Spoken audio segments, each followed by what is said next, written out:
오늘 말씀의 제목은 하나님이 나에게 강력한 빛을 비추시는 이유라는 제목으로 11월 16일 주일 예배 말씀 전하도록 하겠습니다. 성도 여러분, 혹시 캄캄한 어둠 속에서 무슨 일을 진행시키신 적이 있으십니까? 보통 일을 할 때는 일정한 빛 안에서 일을 해야 효율이 있지요. 분명 바깥은 어둡고 옆에 전등이 있음에도 불구하고 이 전등을 켜지 않고 일부러 캄캄한 상태에서 뭔가를 은밀하게 행한다?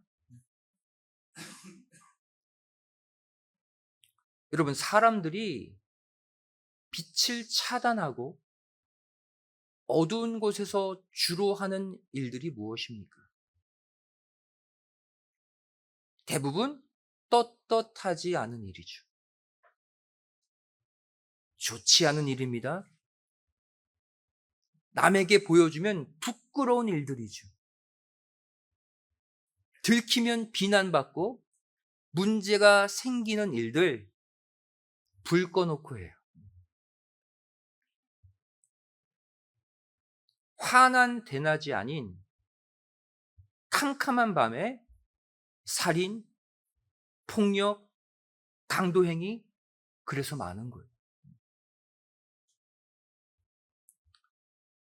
이처럼 타락한 아담의 후예들은 본능적으로 빛보다 어둠을 더 좋아합니다. 자신의 죄성, 자신의 더러움, 자신의 그 추악함이 환하게 드러나는 것을 원하지 않기 때문이죠. 그래서 죄를 많이 지으면 지을수록 계속 숨어 지냅니다. 어두운 곳에 있기를 즐겨 하는 것이 바로 그런 이유 때문이에요.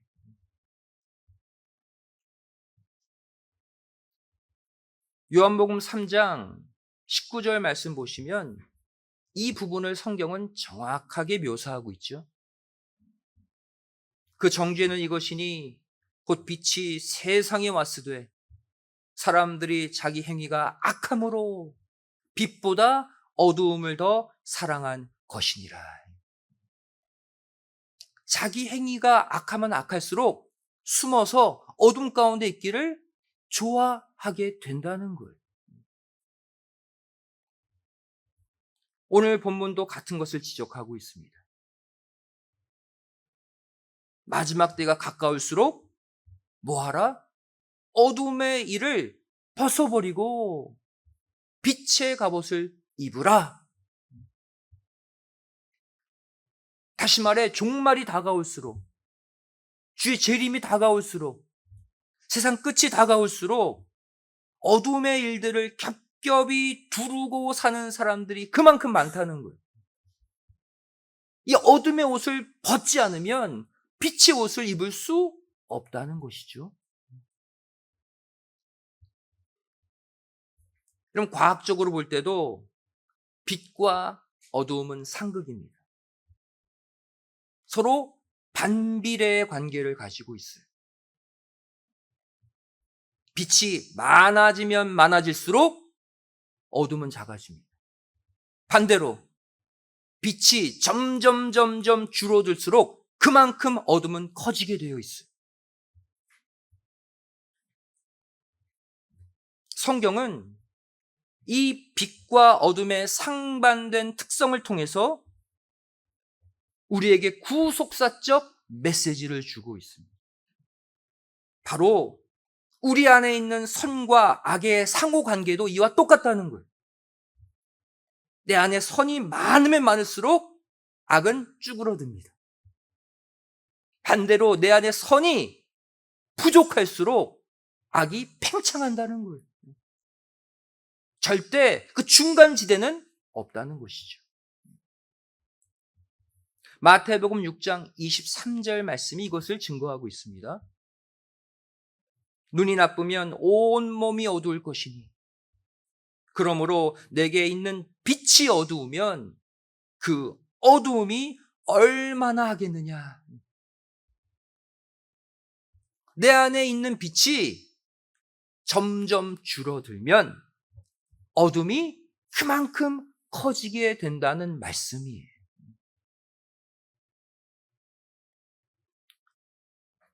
성경은 이 빛과 어둠의 상관관계를 생각보다 많이 언급하고 있습니다.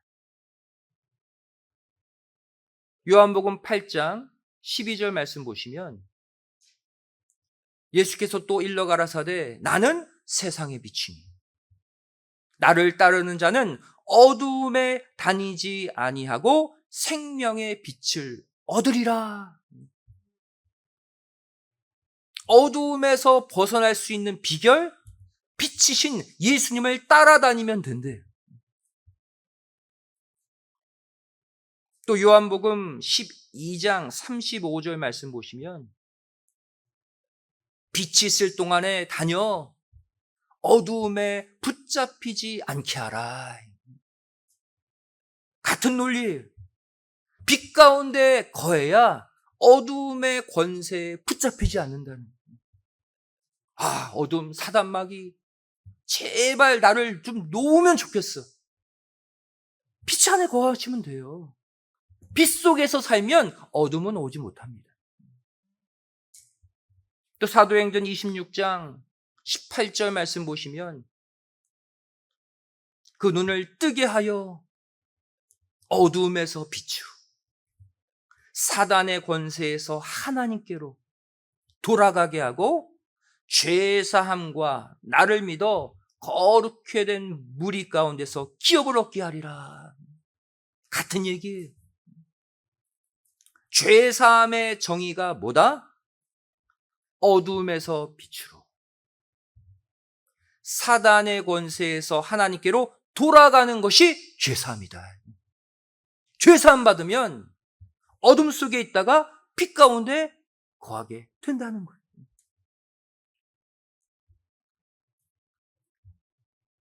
그렇다면 하나님이라는 빛, 이 빛의 밝기는 어느 정도 될까요?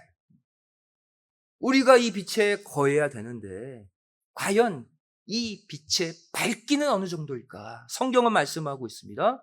이사야서 30장 26절 말씀 보시면 여호와께서 그 백성의 상처를 싸매시며 그들의 맞은 자리를 고치시는 날에는 하나님이 빛으로 역사하신 날이죠. 그때는 달빛은 햇빛같이 된다. 또 햇빛은 7배가 된다. 7날의 빛과 같이 된다.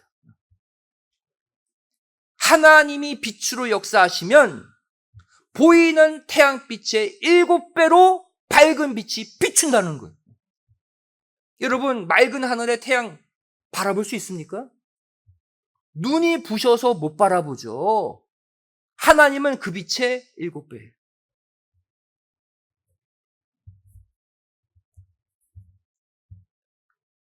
그 빛을 받을 때 드러나지 않을 것이 없다는 거예요. 여기서 오늘 말씀에 핵심이 있습니다. 이 밝은 하나님의 빛, 여기서 우리가 알아야 될 또 다른 사실이 있다.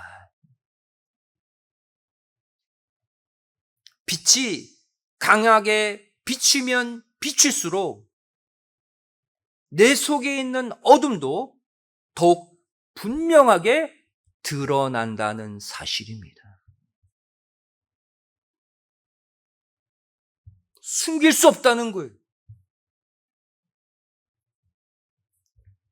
뜻으로 볼 땐 참 좋은 일이죠. 반드시 내 속에 이루어져야 될 일입니다. 하나님의 밝은 빛이 비쳐서 내 속에 모든 것이 다 드러나야 돼요. 그래야 구원받아요. 하지만 내 개인 감정으로 볼 때는 이건 상당히 아픈 일이에요. 상당히 고통스러운 일이라는 사실입니다. 왜 그럴까요? 내가 숨기고 싶은 게 있잖아요. 내가 생각하고 싶지 않은 것들, 나의 약점, 나의 치부, 나의 부끄러움, 나의 그 더러운 죄성, 그것이 강한 빛이 비추게 되면 수면 위로 다 드러나기 때문에 하나도 감추지 못합니다. 다 드러나요. 고통 아닙니까? 성도 여러분, 이런 과학적 원리가 있죠. 빛이 비추면 물체 뒤에 그림자가 생기죠. 어두운 그림자. 빛이 약해지면 그 물체 뒤에 그림자도 희미해집니다. 구름이 많이 낀 하늘에 나무 뒤에 그림자 보세요. 빛이 구름에 가려서 나무 뒤 그림자도 희미합니다. 까맣지 않아요. 형체가 뿌였습니다. 하지만 빛이 아주 강하고 밝게 비추게 되면 그림자도, 어둠도 그만큼 진하고 분명하게 드러난다는 것이죠. 다시 말해, 우리에게 하나님의 강력한 빛이 임하게 되면 이건 축복이지만 그만큼 우리는 괴로울 수밖에 없다는 거예요. 우리의 감정은 그렇게 기쁘지 않게 된다는 거예요.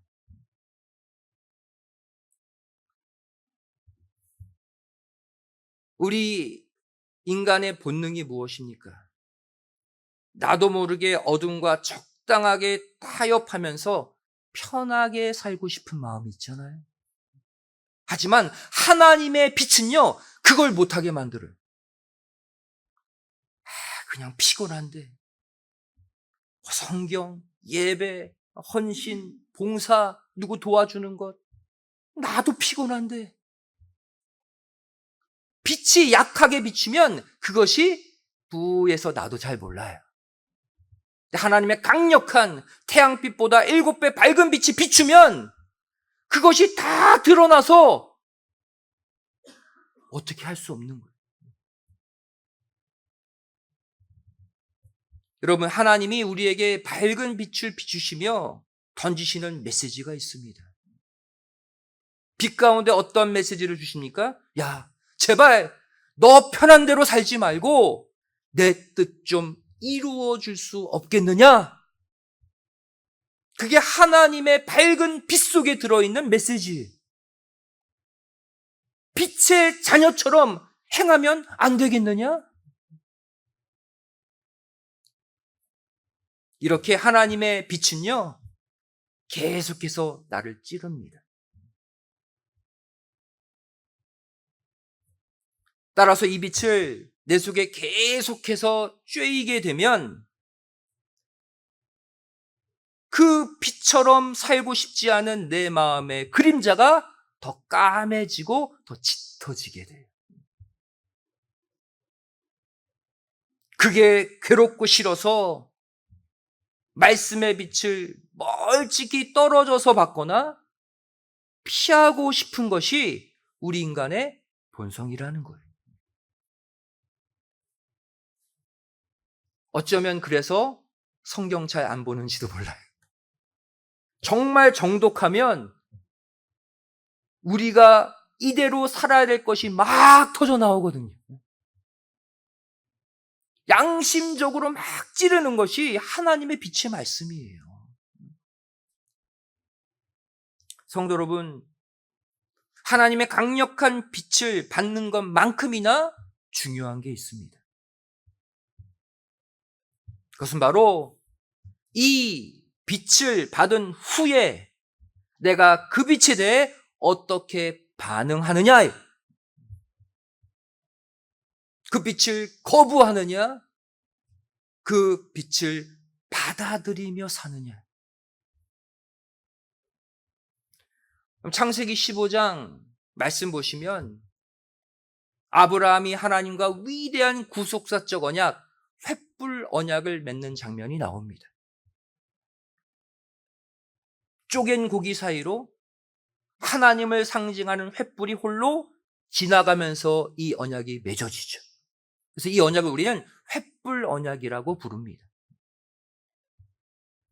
그동안 아들이 한 명도 없었던 아브라함이 자신의 종 엘리에셀을 후계자 삼겠다고 말하자 하나님께서는 하늘의 수많은 별들을 보여주면서 자손을 이같이 주겠다고 약속하시죠.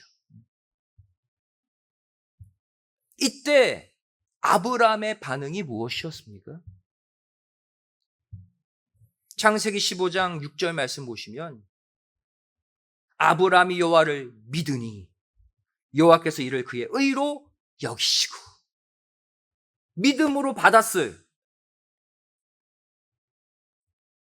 하나님의 강력한 언약의 빛을 아브라함이 받았습니다. 축복이죠. 하지만 그 순간 아브라함에게 찾아온 것이 무엇이었습니까? 아이러니하게도 이후에 캄캄한 어둠과 이로 인한 두려움이 생겼다고 말씀하고 있어요. 창세기 15장 12절 말씀이죠. 해가 질 때 아브라함이 깊이 잠든 중에 캄캄함이 임함으로 심히 두려워하더니 캄캄한 가운데 두려움이 임했다고 그랬어요. 여러분, 아브라함이 하나님의 강력한 언약의 빛을 믿음으로 받았잖아요. 마음을 열고 그 빛을 쏘임 받았어요. 근데 왜 캄캄해지고 왜 두려워집니까? 앞뒤가 안 맞죠? 이상해 보여요. 또 그 전구절인 11절 말씀 보시면 창세기 15장 11절에 솔개가 그 사체 위에 내릴 때에는 아브라함이 쫓았더라 그랬어요. 새들이 아브라함이 준비한 재물을 공격했어요.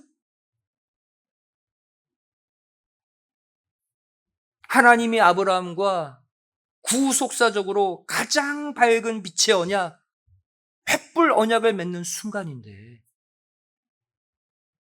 왜 솔개가 재물을 공격하고 아브라함이 이 솔개를 쫓아내는 싸움을 왜 해야 했을까? 바로 강력한 언약의 빛이 지금 아브라함 안에 있는 죄악의 그림자를 더욱 짙어지게 분명하게 만들었기 때문입니다. 강력한 언약의 빛이 비춘 가운데 아브라함 안에 있는 모든 더럽고 어두운 속성이 다 터져 나온 거예요. 여기서 솔개는 아브라함을 공격하는 사단 마귀를 형상화한 것입니다. 이 언약이 이루어지지 못하도록 사단 마귀가 방해하는 모습을 형상화한 거예요. 그럼 강력한 빛이 비추면 그동안 몰랐던 숨겨진 어둠이 드러나는 거예요. 우리가 이것을 반드시 깨달아야 합니다. 그럼 이때 아브라함은 어떻게 했어야 합니까? 강력한 말씀의 빛으로 인해 드러난 자기도 몰랐던 자기 속의 그 어둠, 그 죄악의 그림자를 하나님께 처리해달라고 간절히 기도해야 했다는 거예요. 왜냐하면 아브라함의 어둠을 드러내신 하나님이 그 어둠까지 치료해 주실 것이기 때문이죠. 어둠을 다 끄집어내서 해결시키려고 밝은 빛을 비추신 거예요. 하지만 아브라함이 자기 안에 있는 어둠의 그림자, 강력한 언약의 빛으로 드러난 그 어둠들을 처리하지 못하고 섣불리 움직인 결과가 무엇입니까?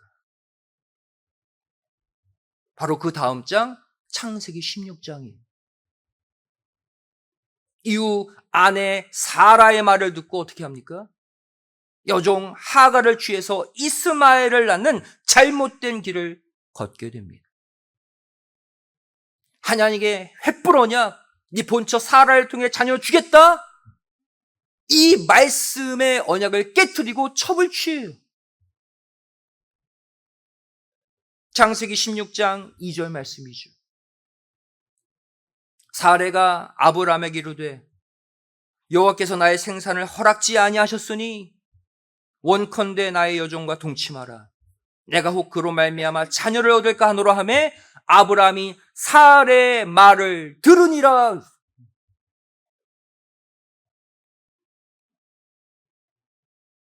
사라가 뭐라고 말합니까? 여호와께서 나의 생산을 허락지 아니하셨다.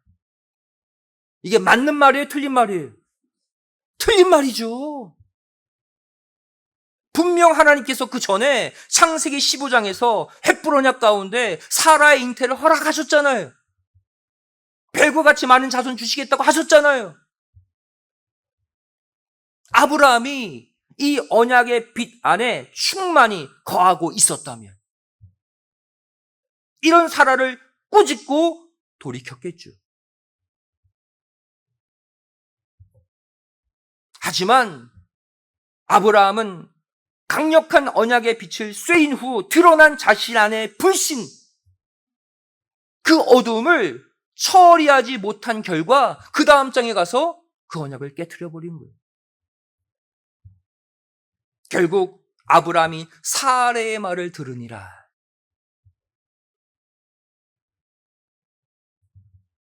아브라함은 강력한 언약의 빛으로 드러난 자기 안의 불신, 어둠, 두려움,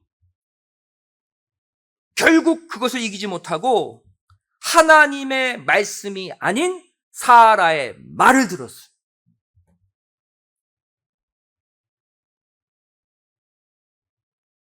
여러분, 신약 시대에도 똑같은 사건이 일어났습니다. 원리는 똑같아요. 하나님의 강력한 빛을 비추시고 그 안에 드러난 어둠들을 하나님이 처리하시는 과정. 그 가운데 인간의 실수가 또 등장하죠. 예수님께서 제자들에게 자신에 대해 어떻게 생각하는지를 물었습니다. 이때 베드로가 놀랍게도 정답을 말하죠. 마태복음 16장 15절 16절. 가라사대 너희는 나를 누구라 하느냐? 시몬 베드로가 대답하여 가로되 주는 그리스도시요 살아계신 하나님의 아들이십니다. 정답이. 그리고 이 고백을 통해서, 이 고백을 통로 삼아 베드로 안에 비로소 구속사의 환한 빛이 비치게 되었어요. 그 빛이 무엇입니까? 바로 예수님의 십자가 구속 계획에 대한 최초의 공개였습니다. 이 땅에서 가장 소중한 구속사의 빛, 예수님의 십자가 죽으심과 부활 아닙니까? 그 메시지가 베드로의 신앙 고백 직후에 환한 빛으로 터져 나왔어요. 마태복음 16장 21절 말씀이죠. 이때로부터 예수 그리스도께서 자기가 예루살렘에 올라가 장로들과 대제사장들과 서기관들에게 많은 고난을 받고 죽임을 당하고 제3일에 살아나야 할 것을 제자들에게 비로소 가르치시니, 어떤 때로부터? 베드로의 신앙 고백 이후로부터 처음 이 구속사의 비밀의 계획을 선언하셨다는.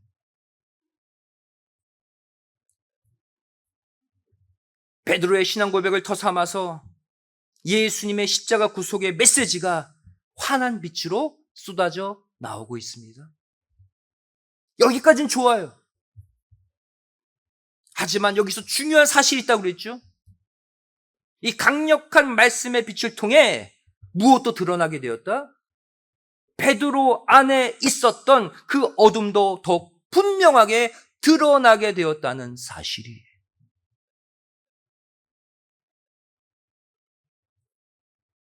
과연 이 예수님의 십자가 복음의 빛에 드러난 베드로 속의 어둠은 무엇이었을까요? 바로 예수님의 십자가 구원 계획을 받아들이지 않으려는 자기 생각의 어둠, 자기 신념이라는 어둠이었습니다. 마태복음 16장 22절 말씀 보시면 베드로가 예수를 붙들고 가나여 가로되 주여 그리 마옵소서 이 일이 결코 주에게 미치지 아니하리이다. 평소 때는 이 어둠이 드러나지 않았어요. 혼자만 갖고 있었던 자신만의 신념, 생각이었죠. 이것이 무엇 때문에 드러났습니까? 예수님의 십자가 구속의 계획이라는 큰 빛이 비친 다음에 이것이 드러나게 된 거예요.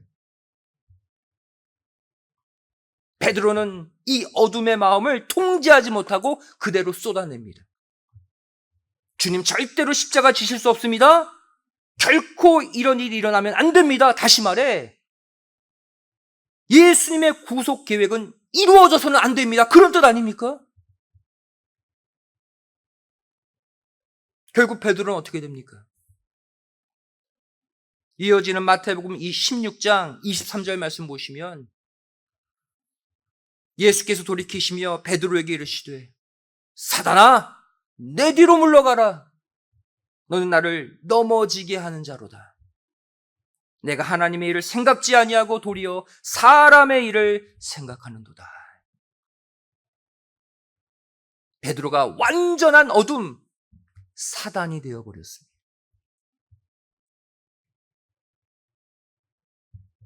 성도 여러분, 하나님의 강력한 빛이 비칠 때 내가 그 빛을 만났다. 이것만으로 너무 들뜨거나 자만하지 마시기 바랍니다. 내가 하나님의 강력한 빛을 만났다는 것은 다시 말하면 내 속에 그동안 감추어두었던 어둠이 적나라하게 드러난다라는 뜻이에요. 그 드러난 어둠을 처리하지 못하면, 해결하지 못하면 강력한 빛 앞에 나는 베드로처럼 어둠의 존재가 될 수밖에 없다는 거예요.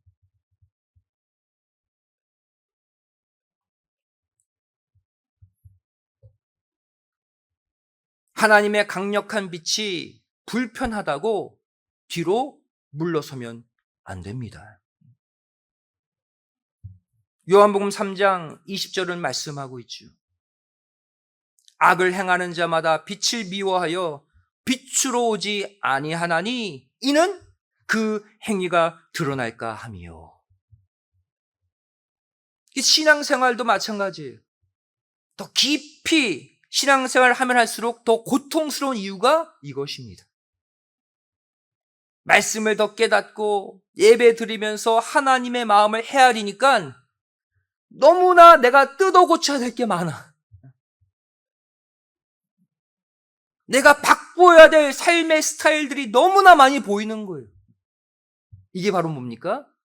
빛 앞에 드러난 나의 과거, 나의 어둠이에요. 신앙생활 대충 하면 고칠 필요 없으니까 그래서 편하게 사는 거예요.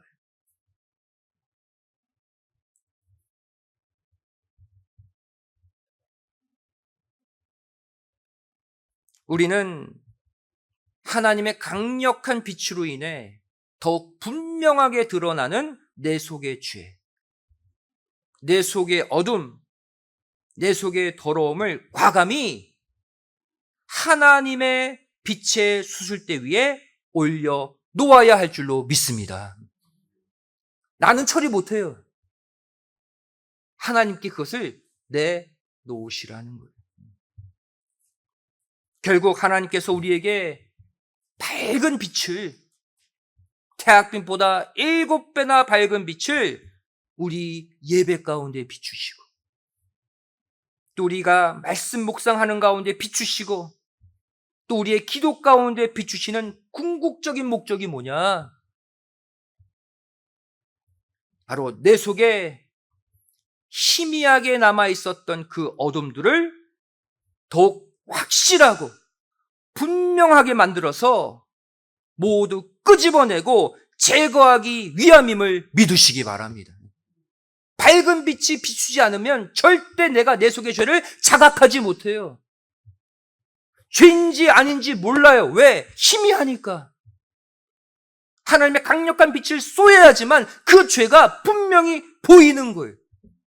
그것을 부끄러워하지 마시고 감추지 마시고 하나님께 내놓으시라니까요.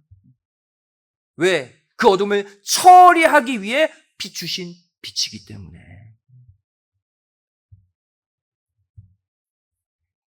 여러분, 절대로 걱정할 것이 없습니다. 하나님은 강력한 빛도 비추시는 분이시지만 그 빛으로 인해 드러난 어둠도 직접 처리해 주심을 믿으시기 바랍니다. 감추지 마시고 드리시면 돼요, 하나님께. 제발 고쳐달라고, 제거해달라고, 나 좀 도와달라고. 여러분, 강력한 빛으로 인해 드러났지만 아직까지도 처리되지 않은 어둠을 가진 채로 섣불리 움직이지 마시기 바랍니다. 그 어둠을 지닌 채로 섣불리 가정의 일, 세상의 일, 하나님의 일 하지 마세요. 어둠을 가진 채로 일하게 되면 더 많은 어둠의 사건들이 내 가정에, 내 직장, 사업체에, 내 자녀의 교회에 일어나게 되는 거예요. 뭐하라? 빛으로 드러난 어둠을 처리한 뒤에 움직이시라는 거예요. 비록 많이 아프고 괴로울 수 있습니다. 수술이 아프잖아요.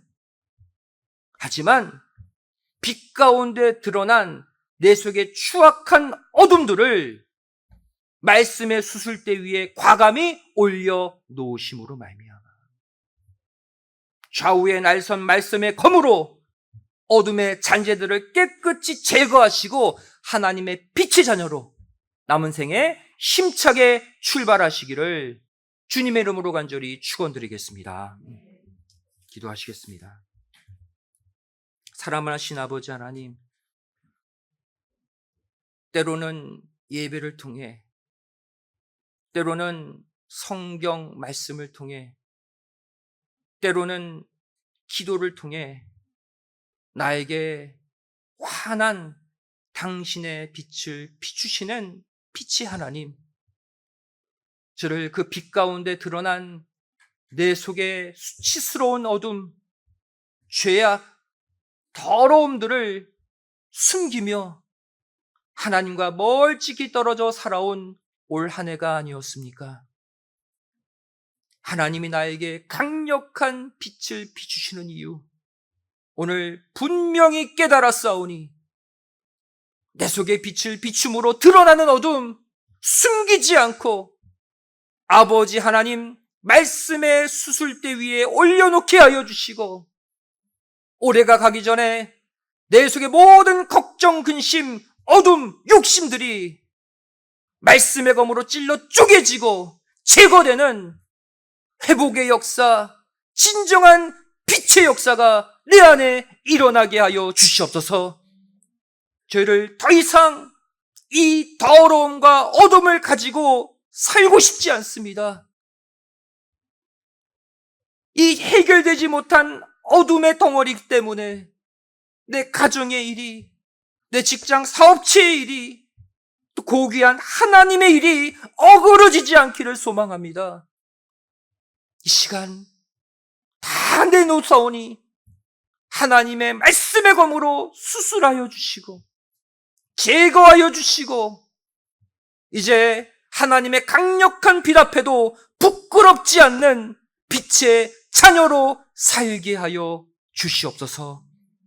이루어 주실 줄 믿사오며 사랑 많으신 예수님의 이름으로 기도드리옵나이다. 아멘. 하나님 그러시옵습니다.